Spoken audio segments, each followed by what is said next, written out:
Hey everybody, it's Safi and Marco, Dish Out on the Movies. Today we will be ranking all of the Children of the Corn movies that we have been watching as of late. And we also both read the original short story, which when you read it on your telephone, it's like, 80-something pages, because some of it's like they write down all the previous titles of Stephen King's books, and then at the end of the book they have pictures of the books, and then other books that were that you can get on Hoopla and other short stories from famous authors, and so that takes up. It's kind of like advertising in a way. So that takes up some of it. But originally, the short story, I think it said, like if you had a regular book in your hand, it was like 19 pages. So that's what it's, when you read it on a little phone, that's what it expands to. So in terms of pages. So anyway, what should we do first? I guess we will rank these. Let's get the stupid short story over with. This is a terrible short story. It's one of the worst short stories I've ever read.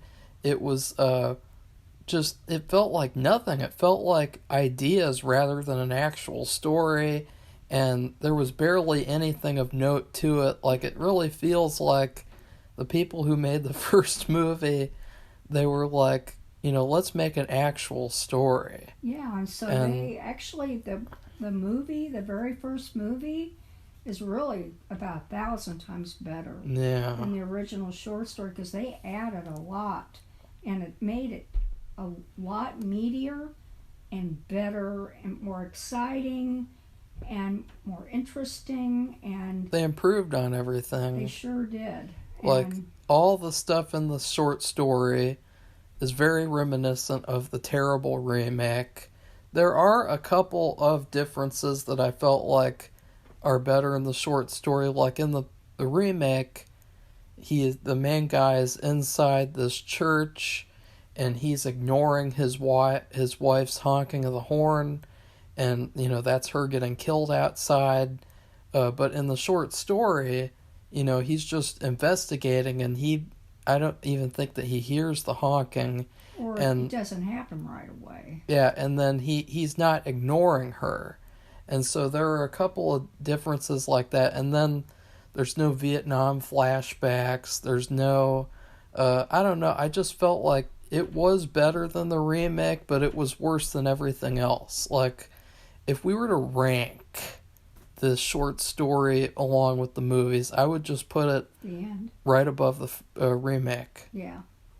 Or no, wait, no. I don't know. I'd put it below the remake, because at least the remake had a couple of extra things. Malachi, the actor who played... Well, we'll talk about that. I give the short story like a D-. Like, it was barely anything. I'll give it an F. Really? It doesn't have any ending. The ending is very... It's like it got chopped off. Stephen King wrote that Stand book, and when they did the movie, I think that was the longest book he's ever done, and they wanted him to shorten it up a little bit. And this time it's like he gave the story too much of a haircut, and it just doesn't. There's no ending to it. It just chops. It's like chopped off at the end, and that's it. And it's kind of like, if we hadn't seen, like, at least the very first movie ever made, I wouldn't even know what happened at the end. I mean, the ending is nothing happens. There's nothing. Well, Malachi walks into the corn, and they say something like, the corn is satisfied, for its sacrifice thing. Well, it didn't say it in the short story. Yeah, it did. No, it didn't. It said that I did the killing for you, so therefore I'm not satisfied. That's what I just read. The last line was like, he walks into the corn's satisfied. Oh, I see what you're saying. Okay. Yeah, Malachi sacrifices himself, and they even had the thing with, he has like a girlfriend and she's pregnant, and I was just like, God, what is this, Stephen King? Like, this is what I mean. When you adapt a Stephen King book, you don't adapt the Stephen King book, because that's going to lead to trash every time. And there's this trend now where it used to be a very debatable thing, because there were a lot of stories where they got changed for the worse, and you saw these changes that didn't make any sense, were stupid, and there was always the stereotype of the book is better than the movie, the book is better than the movie. But with nowadays, it's like, oh no, like we have to adapt it word for word, or else, I don't know. Like that it's so weird, because you go to the movies to see a movie. You don't go to the movies to see a book. And also, you can do where you have a lot of the book, but you don't have to have it exactly. And even the author would agree, because they're two different sources of entertainment. One is for showing, and one is for reading. You can't show everything in a book, because the detail, you can't do it. It's like in a cartoon. How in the hell do you do a book of a cartoon when there's things in the cartoon that you couldn't ever do in a book? So I mean, that's what I'm saying. It's just there's a happy medium between the two. And that would be probably the first movie. Yeah, because they added to it, like we said, a lot, and but it made for, and it wasn't overly long, and it made for a really good story. I mean, so much better than this. They just chopped us off. It was like somebody got his hand chopped off. That was just terrible. So. Well, anyways. Oh, I understand why. Don't do that, Safi. I don't understand why Stephen King could have done that. I will be interested in where in the books that he wrote, where in the books did this come, and what order? Where did this come? I don't know. It's a short story. Yeah, I know. It's from a collection of short stories. It was a book. I saw that. Night Shift. So, anyways, let's get to ranking the movies. The short story was trash. It wasn't even worth the time to talk about. So, number 11, the worst one, is Children of the Corn 2009, the remake by the Sci-Fi Channel. This movie was abysmal. Oh. It's one of the worst movies I've ever seen.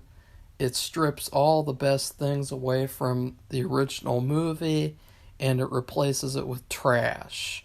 And at the head of the trash, you have this terrible married couple. They don't act like they're married.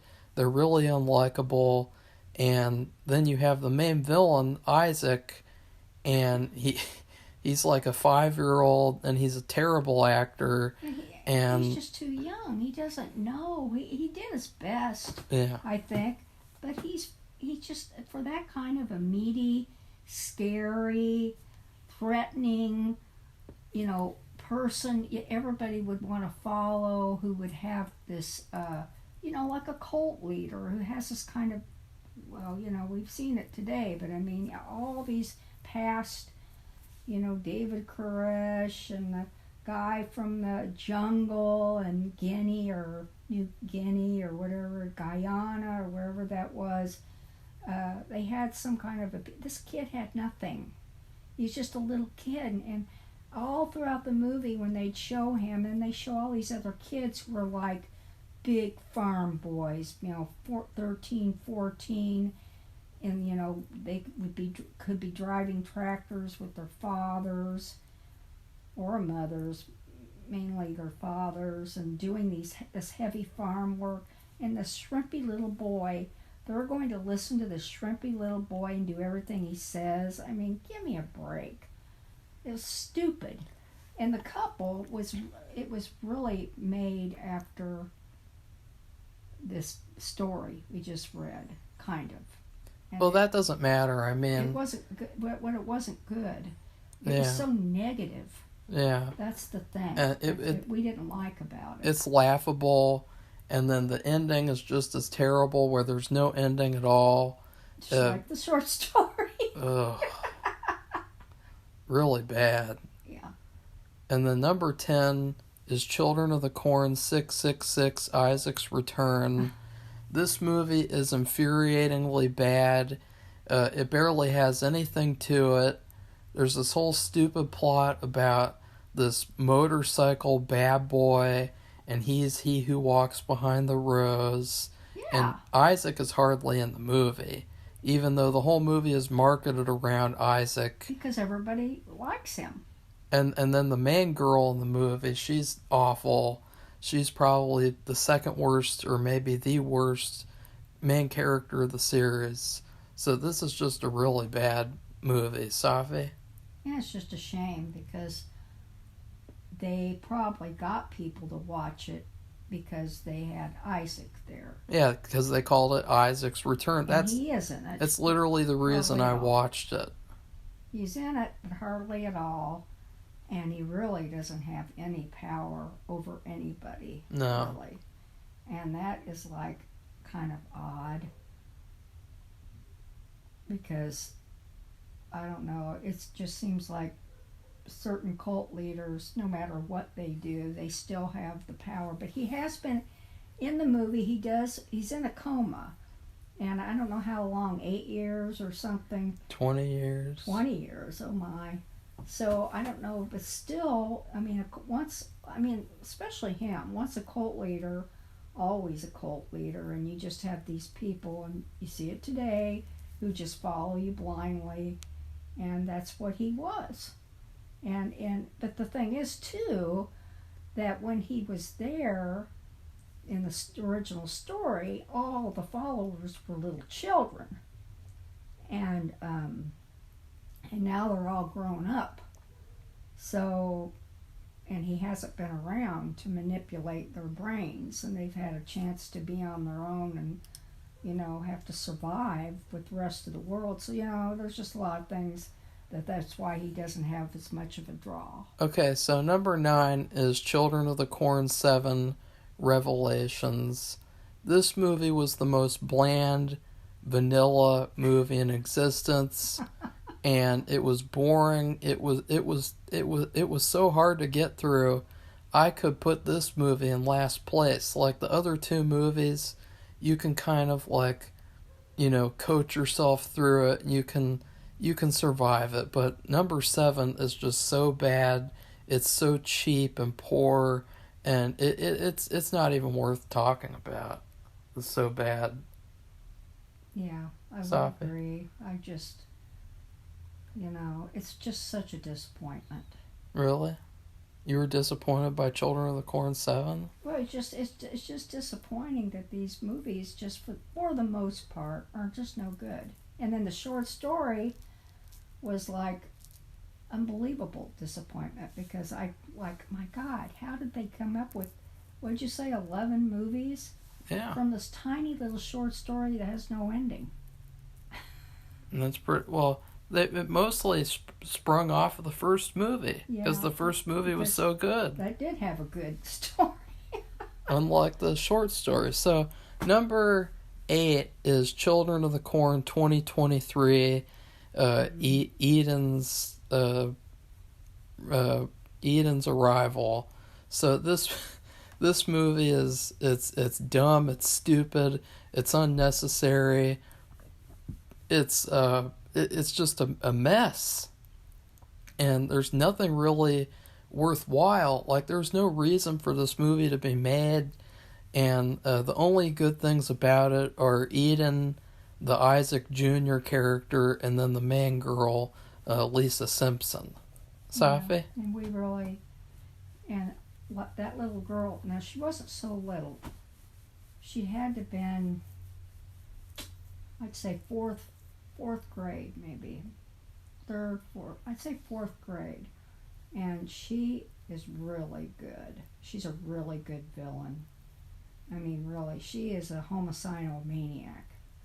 But that's it. But that's Movie's it. trash. And the other girl, I thought she did a good job too. She's a completely different type of character, but I just it's just that they've been replacing characters right and left nowadays, changing their sexes, changing their races, changing their ages, changing everything, like flipping everything over and seeing what comes out. And in this case, that girl was really good. She was evil. So number 7 is Children of the Corn 4, The Gathering. I wish I could put this movie in last place as well. Yeah, it's just no good. There's nothing to do with Children of the Corn in this movie. It's some stupid story about kids who have illnesses, and then it turns out they're being possessed by the corn children. It's the worst. It's so terrible, but at least it has Naomi Watts.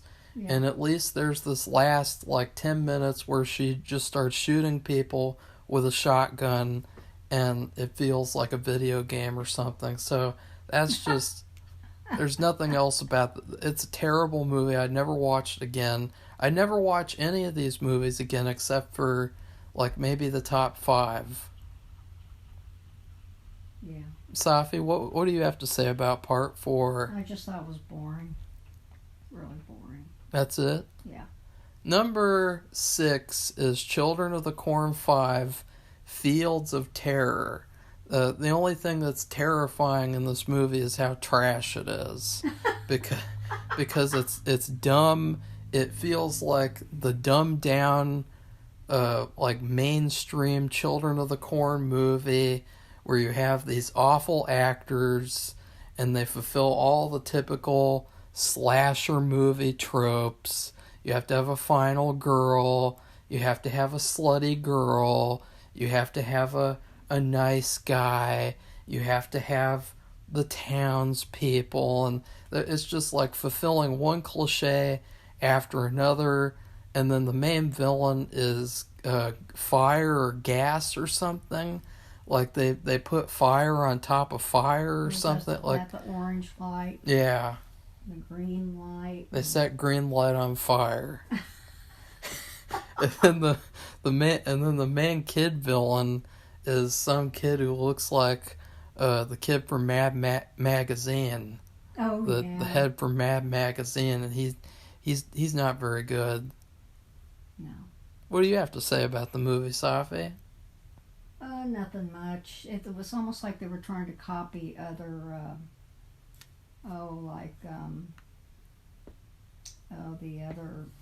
The one about the guy who takes their skins and is making clothing and.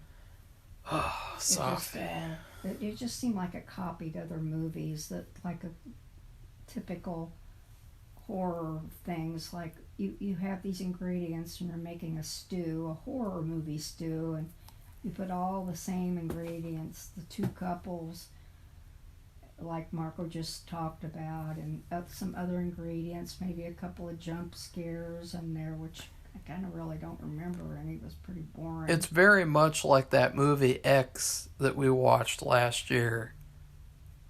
Remember that, Safi?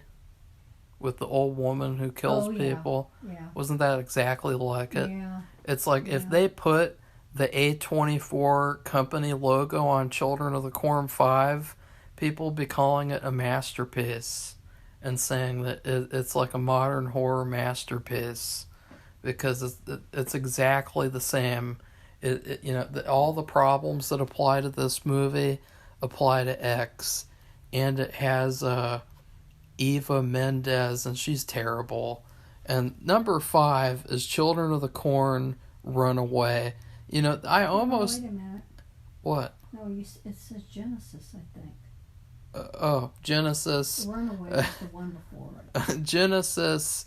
This Children of the Corn Genesis is one of the movies that shouldn't have been made because Dimension, they were going to lose the rights, and so they had to throw something together, and they decided to do this and then do Runaway. I debated putting this last because it's really not a Children of the Corn movie at all.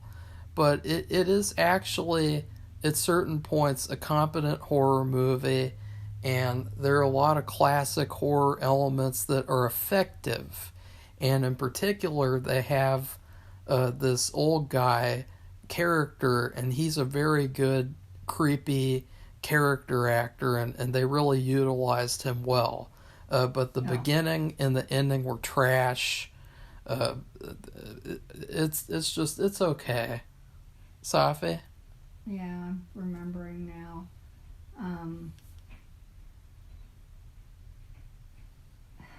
Yeah, I'd say at least a third or more, a little more than that. It was okay. Yeah. I'd watch it again. There were just a couple of things about it which weren't, they just didn't, either they didn't develop it right or they had the wrong idea. I don't know. It's better than some of this other crap. Yeah, it's a lot better than all the other ones before it. Number 4 is Children of the Corn Runaway. Right. I thought that this was actually a decent movie, but it was another movie that did not feel like Children of the Corn. It felt like an indie drama with horror elements, but I really liked the actors in the movie, and I felt like it was a decent, okay horror movie. Like, it wasn't the worst thing in the world like people make it out to be, which I think that there's like a bias because it's lesser of a budget, and so I think that since it's lower budget, people kind of pretend like it's worse than the other ones that have like a much higher budget, like, Part 5, for example, Well, this could have easily, this is the one where the girl sets fire to the cornfield, right? Yeah. Okay. I just got to make sure. This could have easily been a sequel to the short story, because in the end of the short story, which, like I said, there's not really much of an ending, it's like as they were walking away, the girl who got pregnant by Isaac. You mean Malachi? I thought it was Isaac, but anyway, whatever. She said she had a growing hatred. She had to be quiet and get away from the corn god because I guess they can read their mind. It can read their minds or something. That's what at least it inferred. But it said that she said she hated he who walks behind the rose and hates Malachi, hates it all, and would just like to burn the whole thing down. And her name was Ruth. Now this person's name was, I don't know, Sarah or something. I can't remember. And something starts with an S, I think. And anyway, not Ruth. And anyway, it could have easily been linked with that short story. And because in this movie, she does burn it all down before she runs away. And she's pregnant, just like in the movie. Yeah. And so they could have connected those two. I mean, it's just, see, that's what I mean. Some of this stuff, all they would have to do is make a few tweaks there and there. And it's not going to be the greatest thing, but it would be a big improvement. I mean, I liked it. I watched it again. I didn't think it was a terrible movie. No. And it was just kind of like meh. And just the series is so terrible that, maybe this seems better than it is now to us, but who knows? Because like at the end of the year, we might look back and be like, "Ooh, that was a terrible movie." But I don't think so. I mean, so number 3, and now I am surprised at how high this movie is on the list, since we ranted about this movie for over an hour. Children of the Corn 2: The Final Sacrifice. This movie was the ultimate play it safe Children of the Corn. It had a lot of great ideas, like the beginning. They have this really cool opening and build up with this kid who becomes possessed, and then there's an idea about the kids all being under the influence of the corn because there's like a chemical in the corn and it's making them hallucinate and everything. There's all these great ideas, but it's like a movie made by old people who think that like movies should all be clean and good fun, which is weird because then they have probably one of the worst sex scenes I've ever seen. It was totally unnecessary, especially because of how it was filmed and how, you know, it was terrible. It just, you know, it was bad. Sex scene gone wrong. Yeah, and it sticks out like a sore thumb, and it's like, you know, if the actress didn't like doing that, then just find another actress or cut it out of the movie. Like, don't shoot this. It wasn't necessary to have it in the movie. Well, just don't shoot this like terribly painful scene, and then all the rest of the movie is boring, dull, and playing it safe. Safi? Yeah, I remember, and it was just very dull. Speak up, Safi. It was very dull, just not thrilling at all, and you're thinking like, why did they make this movie? But then it was better in certain ways because of the ideas that were presented. It's just they didn't completely follow through on them. That's what I mean. It's like, you know, they start this project and they going gangbusters, and they're sitting in a room and they come up with all these ideas. They have a storyboard, and then slowly and surely each idea kind of drops off into oblivion until you get to the end, and oh, it's over, it's too late to have these ideas in it, and they go bye-bye. Well, that's the movie. Like, it could have been a lot better than it was. It had all the potential, it had all the ingredients, but it failed. I mean, it ended like a Neil Breen movie, where you have the Indian character, and he's a ghost, and he's like doing something in the woods, and then he walks away, and it's like, wow, Children of the Corn by Neil Breen. So number 2, the original, is Children of the Corn, the original first movie. You know, there's a lot of great things about this movie, even though when we reviewed it earlier on in the channel's history, we gave it a poor review in comparison to what we think now, because it is boring. It has a lot of boring running time where the characters are just exploring. They're not really doing much of anything, but there's so much good stuff in this movie. Mm-hmm. I mean, they really did a good job adapting the short story. Yes, they changed it and made it 1,000 times better. The music is phenomenal. The music is the best music in the series. And then Isaac, Malachi, the main villains, they are incredible horror movie villains. Yeah. They could easily have been villains of like a great trilogy. Like, instead of just killing them off in the first one, they should have took advantage because they were so good. They should have taken advantage. Well, Safi, at least I'm actually adding something to the ranking, and I'm not just sitting there falling asleep. I can't help it. I'm tired at this time of the day. Well, nobody asked you to do a review right now. Well, I wanted to get it done. But I told you I would let you carry the ball for the most part. And I am. And the first one, too, the characters were, the actors that they picked were really good.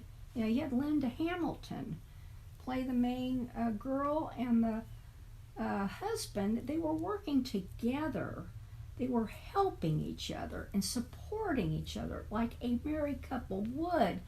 Instead of in the book, you had the husband, he slapped his wife in the face, and she told him about 1,000 times. She said, it doesn't feel right here. There's nobody around. Look at this. And she would show, they went into a restaurant, or is a cafe or a diner, and there's nobody in there, and the calendar page was like 3 years old or something. And I mean, she knew, she had a feeling, and he ignored her. And in this movie, they were helpful to each other. They supported each other, and they actually made it out alive. Yeah. All the rest of these movies, very rarely do even the main characters make it out alive. Everybody dies. And of course, you have the highlight of the entire series, the opening scene at the diner where the kids kill all the adults in the diner. That was a masterpiece scene, one of the greatest scenes in horror history. And if the whole movie was like that, this would easily be a 10 out of 10 classic. But to me, it's just still a pretty good movie. It's an old movie, too. It's an older movie. No, it's not. Well, it's back in the 70s. No, it was the 80s, Safi. Oh, I thought it was the 70s. No. Well, okay, that's right. It was written in the late 70s, 77. I think that's what the short story said. So, yeah, it would have been the early 80s. And there was still room for improvement, though. Oh, yeah. Absolutely. And obviously, number one, Children of the Corn 3, Urban Harvest. This is a near perfect horror movie. It's just so good in every way, shape, or form. Every element is perfected, almost. There's so many great kills. The story is great. The main character, Eli, is a fantastic horror character. He actually, as the movie goes on, it's like how many powers does he have? Like, he's just so overpowered that like every situation is getting more and more scary because he can basically do anything, and it's a really good horror movie. It's highly enjoyable. You can understand too when you watch it how these kids are falling for him. Yeah. In other words, how they would follow him, but they would be afraid of him. That's what the problem about the majority of these other movies. You're like, why are they following that person? That person, they could run him over with the lawnmower. I mean, they're just really, there's nothing to them, and they have no charisma, which is what a cult leader has. We've seen that. And also, they're afraid of them because they have a connection with he who walks behind the rose. And in some of these movies, that person doesn't even have a connection with even Eden didn't seem to have the connection with he who walks behind the rose until the very end. Yeah. She kept talking about him, and the other girl says, I don't believe you. That thing doesn't even exist. And then after, it was almost like trying to get a car to start when it couldn't start. The monster finally shows up, like it's out of breath, grunting, coming through the door. And it's like, oh, here I am. I guess I was having a little bit too much alcohol and I passed out. So part 3, one of the great things about part 3 was that it probably had the best monster of the series. And it comes in at the end, and what happens is they kill Eli really fast, and then all of a sudden they have a huge monster battle, and the monster kind of looks like a dragon, and it's a great final battle. It's really brutal, lots of kills, and I don't see how you could get any better than part 3 with the series. Like, to me, there's not really any argument that you could make to say like, part 5 is obviously better than part 3, or the new one, or part 7. Like, no, nothing beats part 3, which is funny because that's what I always thought as a kid, and now it just all of that is confirmed, after having to suffer through 11 movies. And what's so funny is that it takes place in Chicago. Yeah, it doesn't even take place in Nebraska. Yet it's the best movie in the series. And what they did was he got the corn and brought it from home, little Isaac, and he planted it there. in this abandoned factory. And what are there in Chicago and any other city in the country? Abandoned factory areas. Yeah. And there's nobody else there. And because this is a supernatural thing, the corn automatically grows in like a couple of weeks, which, you know, if you've lived around corn, it takes, you know, like, 4 or 5 months. And what is interesting to Chicago, to the west and south, it's corn. For real. So it's kind of funny that the scariest movie takes place in the suburbs. But see, they import their supernatural evil to a suburb or whatever it was, outskirts of Chicago, and into this urban area, and it works because, you know, all these kids, they just suddenly, you know, they start following him, and it's really good. It almost feels like a different series because it's so much better in terms of quality and everything. It feels like there's a confident vision. There's a confident there's a confident movie that they wanted to make. It's not like with Children of the Corn, Runaway, and Genesis, where they're like, okay, let's throw something together to keep the rights to the series. Let's just throw something together and release it. We don't really care if it's good or not because we're hacks. We don't care. Part 3, it's like these people, they have a vision. They want to make this specific movie. And it's like, how the hell did they not, like, continue the series after this movie in terms of, like, referencing this movie? Like, why is it that after part 3, all of a sudden, they just went, like... And at the end of this movie, too, they did put a dangling piece that could have been connected to a sequel. Yeah, they even teased a sequel, and it's like, oh no. They export the corn we can't to do a foreign that. country, and it's actually on the docks. I think it's on the docks of the other country, and the American guy, the original one, the father of these kids that he took in, they killed him. But then his partner, one of his partners, takes over the project of exporting this magnificent corn that grows so quickly and looks so healthy and good when it's really horrible because it can kill you. He's standing on the docks, he's shaking hands with this guy from another country. I think he's German or something. And you see the boxes, and he opens the box, and there's the bad corn. And that was like a tease to a sequel. And that's what I was thinking, that the next movie we were going to see was going to be a sequel. Oh no, it's a stupid story about ghosts possessing children, and then they get sick, and then Naomi Watts is in it, and it's like, gross. No, it just, and I like, why?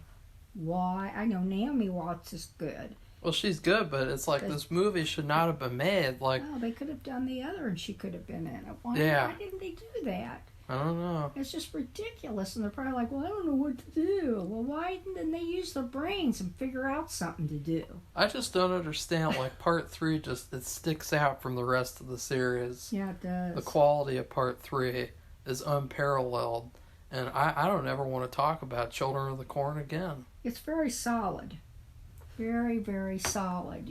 That's the problem. You know, here we are. I think some people think that we just give everything we see a negative review, and that is not true. Oh, we just said it.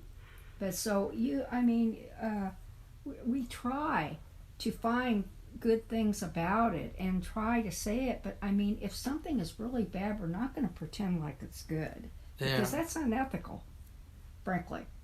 Well, it's also like, who are we appeasing by pretending like something is good? Yeah. Like, nobody worthwhile. But this third one is good, and it's very solid. You can just tell. Yeah. It's not so loose, and it's like, oh, you're at the end of a race and you can't continue, and you're just dragging yourself along, and you're going really slow. And that's what these other movies are like. And they're very paper thin, and there's not much detail, and there's not much of a story, and the actors, for the most part, they don't have enough experience, so they're just not very good. And I think even if they were, they just have hardly anything to work with, and they can't really show what they're made of, because what they have to work with isn't made of anything. So anyway, that is our ranking of all the Children of the Corn and of the short story. And I just hope that we never have to review another movie series that's as bad as this one. Yeah. Like, because Ghoulies was a pretty bad series. Yeah, we were talking about this today. What movie series have we watched that's been like this? Maybe the Puppet Master series is pretty bad, but we haven't reviewed all of them back to back. But those are only like an hour and 10 minutes each, so there's not really even much to them compared to Children of the Corn, I guess. We have tried to do, I think a couple of years in a row now, full moon movies. Well, yeah, we've been doing the Subspecies series, and we have done 1, 2, and the spin-off. So we still have to do 3, 4, and 5 when it comes out. Yeah, and so those are like a variety of things. It's not just Puppet Master movies. They do a lot of different stuff. And I will say, too, that, I know people might say, well, what about the Killjoy series, which Safi hasn't seen? I don't know what that Killjoy. Is that clown one? Yeah, Killjoy is a much better series than Children of the Corn. Which is like, that sounds like a joke. All right, well, if you like this video, please give it a thumbs up. And if you would like to become one of our subscribers, you're totally welcome. And we're always interested in hearing what people have to say about what we've been watching, what they've been watching. If they have any suggestions. If they disagree, why do they disagree, or why do you disagree? And it's just interesting, and it's good to have feedback, but it's also good to share your thoughts about these things. So goodbye, everybody. Bye.